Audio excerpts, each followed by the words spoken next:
Anthony Tshisekedi ari muri bamwe bariko baravugwa mu bafitaniye isano na Nicolas Maduro, umukuru w'igihugu ca Venezuela yarashizwe mu maboko ya leta zunze ubumwe za Amerika. Iruhande ya Anthony Maduro uwundi ariko aravugwa cyane ni Paul Kagame, umukuru w'igihugu c'u Rwanda. Hari hakurya ya Kanyaru hari amasano nibigiye birasa bigenda bihuza Nicolas Maduro, umuhungu wa Tshisekedi, Anthony Tshisekedi na Paul Kagame.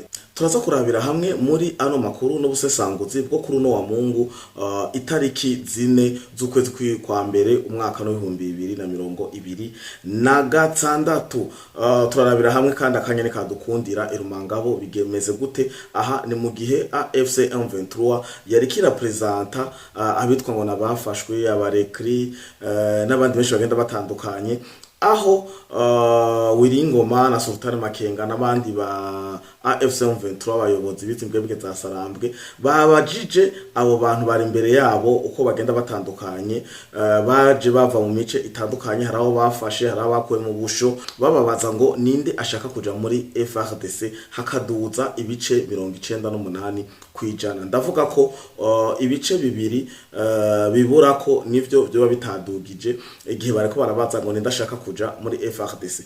Iyo bamaze kubona ko bose bari ngaho bashaka kuja muri FARDC, niho Wiringoma yaciye aza ngaho arasigura ko ngo bagiye kurindira Seychelles ngo ibafashe mu kubashikana muri FARDC. Aha Makenga arahari, hari strategy yoba bariko barakina inyuma yaho bashaka kwinjira neza na neza muri FARDC kugira bakomeze gushikanayo ubutumwa nkuko basanzwe babikora, zarushwa n'izindi nyinshi zigenda zitandukanye. Kuko uravye iriya rereso ukarabana ari amasanamu yabari abantu urabaga biragaragara neza ko harimo aba infiltre, ariko ido nido ni nyuma ya kano karuhuko.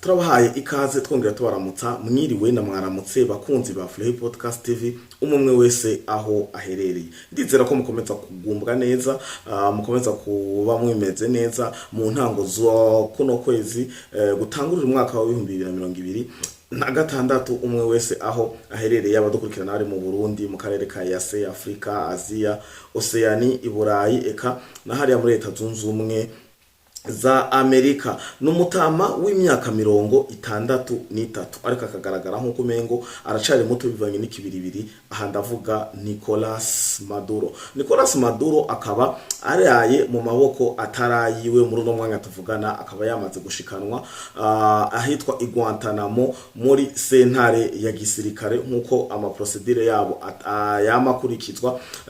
Yacishijwe muri Guantanamo kugira mu nyuma bategure ikirere ntibahave baripura canke bahave izindi ngorane z'ikirere, ace ashoboka kuburizwa indege akugwe ngaho Guantanamo ajanwe i Washington kuja gukurikiranwa n'urubanza nkuko benshi bagumye bibaza uyu Nicolas Maduro aziriki. Aha leta zunze ubumwe za Amerika bamwise umunarcotrafica, bisigura ko yagirizwa d'abord ngo ino ntwaro yarafise nta nteri legitime, yari hagiye ubutegetsi no mu dictateur, akaba ngo agira trafic de drogue yayura mutwe bija muri leta zunze ubumwe za Amerika, akaba ari umuteroriste. Ivyo yagirizwa byose nta kintu na kimwe kigaragaza ko azobiva imbere mu gihe leta zunze ubumwe za Amerika yahisemwo gufata ino ngingo. Ndababitse ko rino fatwa giwe bantu benshi badatahura ivy'amategeko canke babibona nkuko bibaye bagakoma amashi canke bagashavura. Naganda babwire ko rino fatwa giwe nta hamwe rihurijwe n'amategeko aranga Charte des Nations Unies, ivyo bita umuryango w'abibumbye canke umuryango wa ONU, canke ivyo kubaha ivyo bita integrité territoriale, ivyo busugire canke ivy'akarimbi kubutaka, canke ivyo kwikukira kw'igihugu. Aha nkababwira ko ifatwa giwe ni ifatwa rigaragara ko kumengo ni ifatwa riteye igomwe kubashaka ko akugwa canke ahava, ariko mu mategeko nkuko benshi bagiye barabigaragaza, abategetsi bagenda batandukanye, haba bari mu za Burayi, haba bari muri za Afrika, n'abandi benshi no mu mategeko ya ONU ntivyemewe igikorwa bakoze, ariko kuko ari leta zunze ubumwe za Amerika tugiye kuraba ibigenda birakurikira. Bari biteze ko Donald Trump aza avuga ibinyuranye n'ivyabaye canke amera nk'uwesikiza asaba ikigongwe, ariko ijambo rya Donald Trump mwagiyumviye inyuma y'ikiringo k'isaha yaciye afata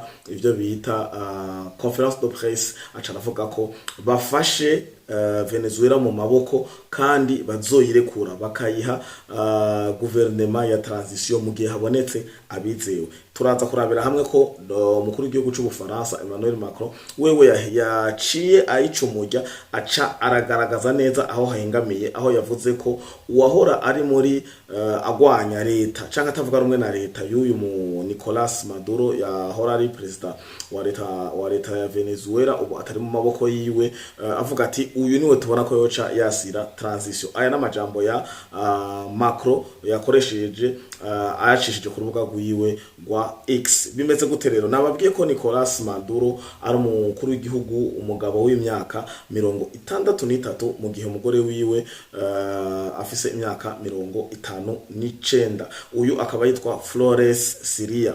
Nicolas Maduro rero akaba yafashwe ari mu buriri neza na neza ataco yinona.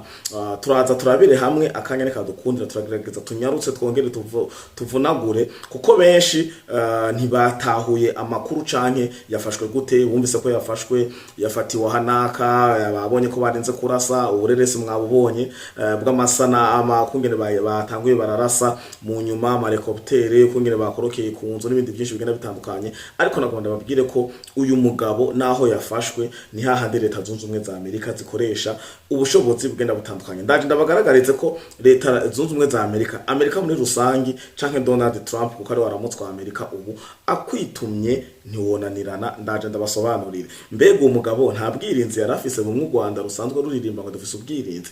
Mbega uyu mugabo igihugu ciwe nta vyabikoho birasa ama misile defense aérienne mu gihe bavogerewe mu kirere bagihe habaye biketse indege amadrone n'ibindi byinshi. Mbega ko bitakoze nivyo ngomba turabire hamwe hano, ariko imbere ko twinjira muri ivyo bintu bijanye n'ibigwanisho reka ndababwire ko ifatwa giwe ryatanguye saa 9 z'ijoro. Saa 9 z'ijoro ni mu Kirundi niko tubivuga canke mu Kinyarwanda, ariko dukunda kuvuga ati 3h du matin. Hari mu bucagucagu isaha niho hatangura kumva amabombardement mu muji wa Caracas. Aha niho rero harashwe amabombardement yose yarashwe ngo ni bombardement abari mu muji wa Caracas. Abatanze amatemonyasha abasivile canke abasirikare bavuga ko bitarenze ibibombe 10.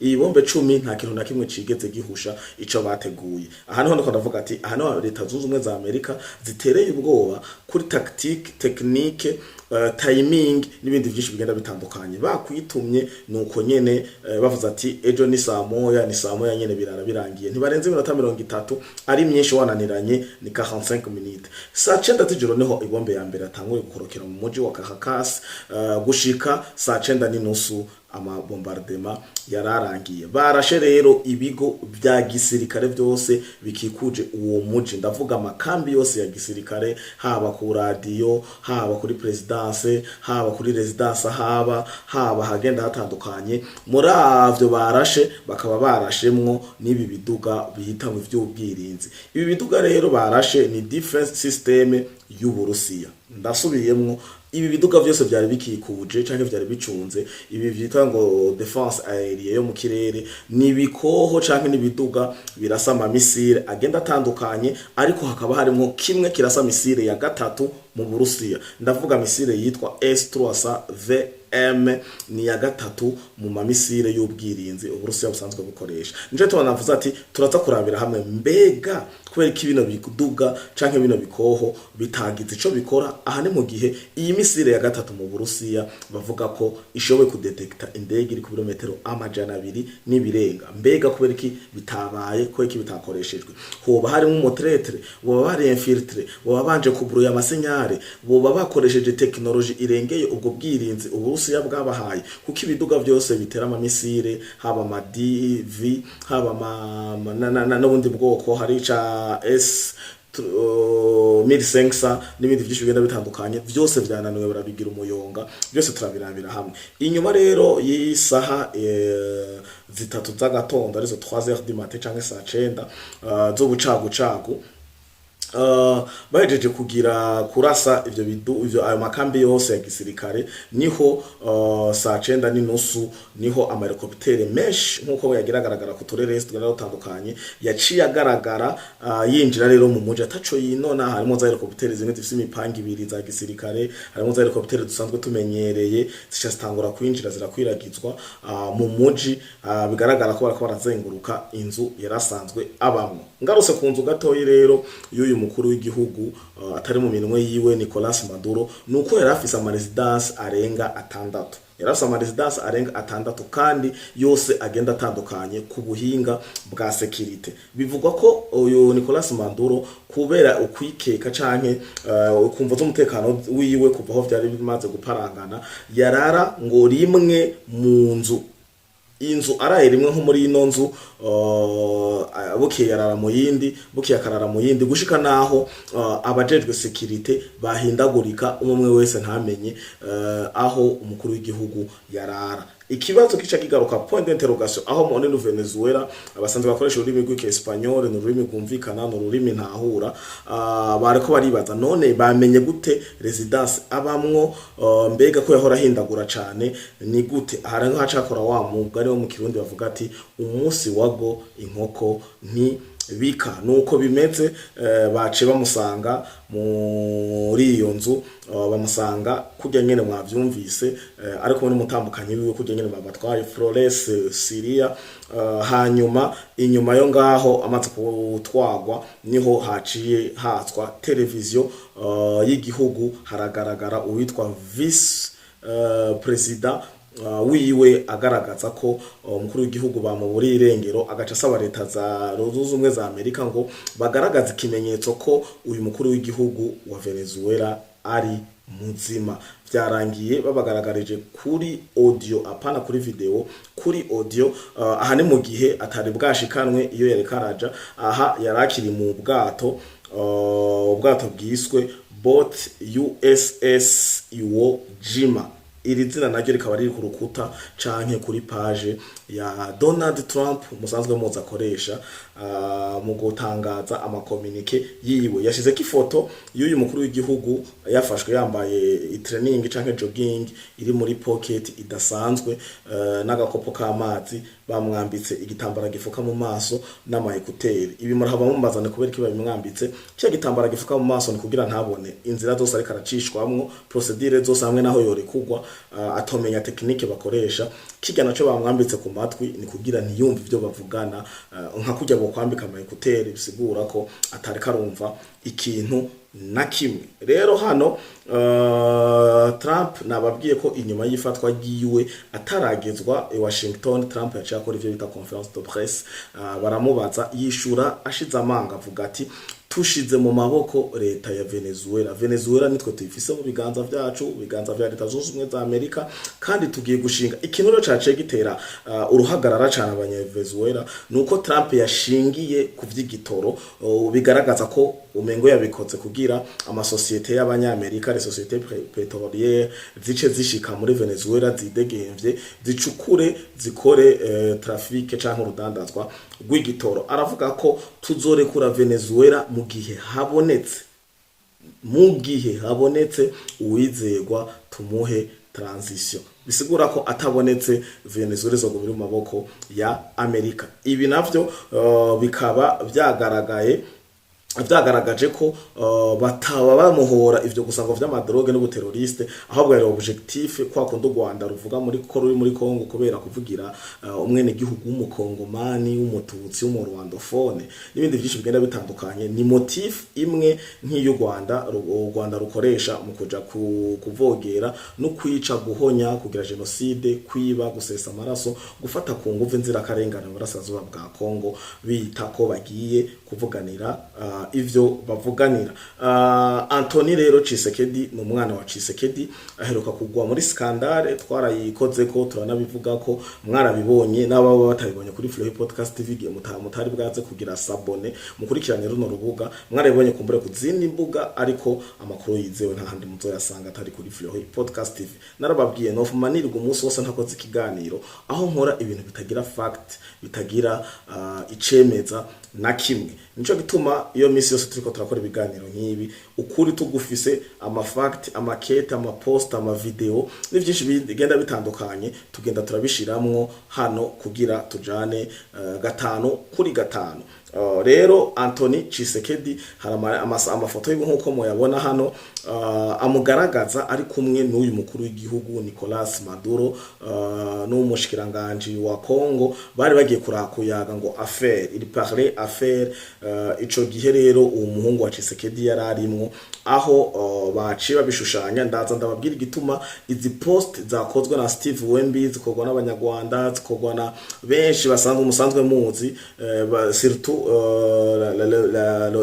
ama media ya Uganda aha bagiye kubikora inyuma yaho babonye les médias burundais les médias congolais les médias européens n'ibindi bimenyesha makuru n'abajournaliste bigenga badahengamiye canke badasupporting ibikorwa bibi by'ubugome bya Kagame na RDF na M23 hari abarasazuba bwa Congo baposting ifoto ya Paul Kagame ari kumwe nkuko mubibona ari kumwe n'uyu mukuru w'igihugu Nicolas Maduro acavuga ati ukunyene Maduro akorewe birarefleta ko ari vyo Paul Kagame azokorerwa. Zirasirikira ku marezo sosio zirinonda urubuga ziraba nk'imvura y'inkukura nawe acanazana strategy yo gufata umuhungu wa Tshisekedi wewe ntibanadegeranye gusa bari muri sari imwe kabisa niho yarari ico gihe na agenda cibuka bashavuga ati uyu muhungu yaregiye kuyaga affaire n'uyu mugabo affaire izihe bafitanye ubucuti ubuhe muratwo Tshisekedi n'umuryango wiwe sirta ya media nyene amusevya canke amuvuga nabi kugira abanyekongo bamwanke avuga ko Tshisekedi yiba n'umuryango wiwe n'ibindi byinshi bigenda bitandukanye. Rero baca kubihuza Anthony Tshisekedi n'uyu Nicolas Maduro bari kubarayaga affaire mu gihe ifoto ya Paul Kagame na Nicolas Maduro nawe nyene bigaragara ko bariko harayaga amafere n'ibindi byinshi bigenda bitandukanye. Niho urugamba rw'amajambo kuko abanyarwanda musanzwe mubizi kuri bushe ntiboroshe abasiritu izi nkotanyi kuko mvuze abanyarwanda kenshi tumengo mvuze bose muri rusangi je m'excuse ariko mba ndiko ndavuga izi nkotanyi n'abayoboka Paul Kagame incoreke ziwe n'ibifobagane vyiwe muri rusangi. Aba n'abantu kukanwa baticara niho haciye aba intambara y'imbuga bakoresheje amafoto ya Anthony Tshisekedi n'amafoto ya Paul bishura ku mafoto ya Paul Kagame yareka kwiragizwa ku mbuga ngurukana bumenyi. Amakuru rero cyangwa usesanguzi bwo muri uno mwanya nuko vyifashe aho tugende tubabwira ama commentaire amwamwe aho umukuru w'igihugu cy'Ubufaransa murambabarira umukuru w'igihugu cy'Ubufaransa Emmanuel Macron yagaragaye ko n'ubwa mbere mbonye agaragara ko ahuje iciyumviro na Donald Trump aho yakengurutse abwira Venezuela ni mutambe ni munezegwe kuko babakuye ko mu dictateur kandi mushima Imana acagenda atanga proposition ko nari yivuze hariya mu ntangamarara ko wewe yashatse ko ubusanzwe ari umupoza wa Nicolas Maduro ari we yoca yasira woca baha AI canke bakamuha transition gouvernement yimfata kibanza uko niko biri ariko ama commentaire ni menshi aho benshi babineguye atari commentaire y'umukuru w'igihugu cy'Ubufaransa ama commentaire menshi y'aba diplomate bo muri Europe benshi babineguye kuko baguma bagaruka kuri Charte des Nations Unies ndavuga amategeko ya ONU ubwayo yubahiriza gateka k'igihugu genre kutavogera igihugu kubaha independence kubaha umukuru w'igihugu kubaha ivyavuye mu matora kubaha organisation ukungena igihugu cyose kiba cipanze. Ibi rero ubu Amerika ikaba yabiviyoye nuko biri kandi bikavugwa ko iki ari gikorwa ca mbere kirengeye ukwemera Amerika ikoze inyuma y'intambara ya kabiri y'isi après la deuxième guerre mondiale. Nico gikorwa ca mbere invasion iteye nk'uko Amerika ikoze, kandi bakavuga ati niwe mukuru w'igihugu wa mbere amaramajwe bakuye ku mugore, bakuye mu cumba ari kumwe n'umudamu wiwe, ivyo basanzwe bako barakora uko bari bameze bambaye canke bahenye. Gusa iki gikorwa ni gikorwa ca mbere cyo kugahisha umukuru w'igihugu. Turazi ko ba Saddam Hussein, ba Ben Laden n'abandi benshi bafashwe, ariko nta numwe yafashwe muri ino nzira, aho yagaragaye yambaye amambitse ngira amatraining bihuta, aboshe impande zose mu nda, ku maguru no mu maboko. Murumva ko yatwawe nk'igi tungwa. Rero ndabakengurukire nongera asaba n'imbabazi ku kanya tutabonanye ku munsi wejo, nuko ntari hagufi nari mfatiriwe, ariko ndizera neza ko ntango z'uno mwaka eka no mwaka wose 2026 tugiye kubana neza, kandi tugiye gukomeza tubaha ibintu vyizewe. Mwibuke kubwira abatarakora sabone, eka nawe wahuye nino rerese canke no video canke no makuru canke no busesanguzi utarafyonda agakengeri, hano munsi hari agakengeri uragafyonda ko rimwe, usubira rya kabiri hacaza agakengeri gatangura kirabura kavuga active toute notification, ugaca ugafyonda ko. Aha ni mu gihe ugafyonze ko tugize live dushize ka short video kaka video gatoyi kamara umunota, canke dukoze bino biganiro tubanza gutegura hama tukabishirako, uba mu bambere babona notification aho buri hose. Ubu utari kuri YouTube, uri muri WhatsApp, uri muri Facebook, dushize kikiganiro haca haza notification hariya hejuru, ukaba ufise amahirwe yo kubona amakuru hakiri kare. Ndabakengurukire rero abashaka kuja muri groupe, murandika hano muri commentaire, kuko hari amareresa mwamwe tugenda turacishamo, ariko reka gerageze turangize dushiramwo ubumwe mu bureresi. Hari amareresi yagaragaye kumwe batamba, abanyevenezuela bigina, abandi bashavuye batonze, bamwe batekewe n'ubwoba aho batagaragaye bagenda kugira amastoke batonze ku alimentation, bakugira bagire ngo amastoke kuko batazi bizogenda birakurikira mu nyuma. Urumva muri Venezuela ubwoba ni bwinshi cyane, kuko ntibatsungire bagiye gutwagwa, kumbure biyumvira ko bagiye gutwagwa nka Goma canke Bukavu, ubwicanyi buri selectione aho batora umuntu.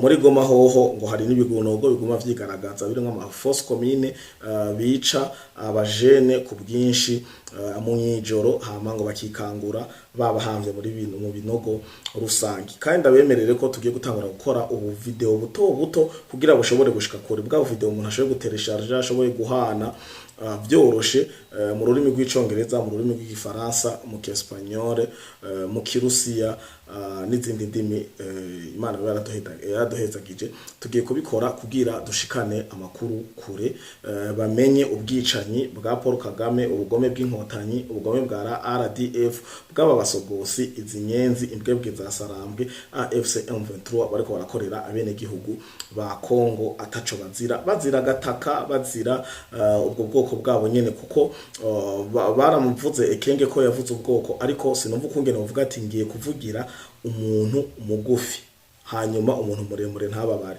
Sinumva ukungene uvuga kuvuga ati ngiye kuvugira umuntu muremure hanyuma umuntu mugufi ntababare. Nta kuntu uvuga ko ugiye kuvugira umuhutu umututsi ntumve kari inyore. Nta kuntu uvuga ko ugiye kuvugira umututsi umuhutu n'umutwa n'ababembe n'ababangu bangu n'abafurero n'abandi benshi. Ukongo ifise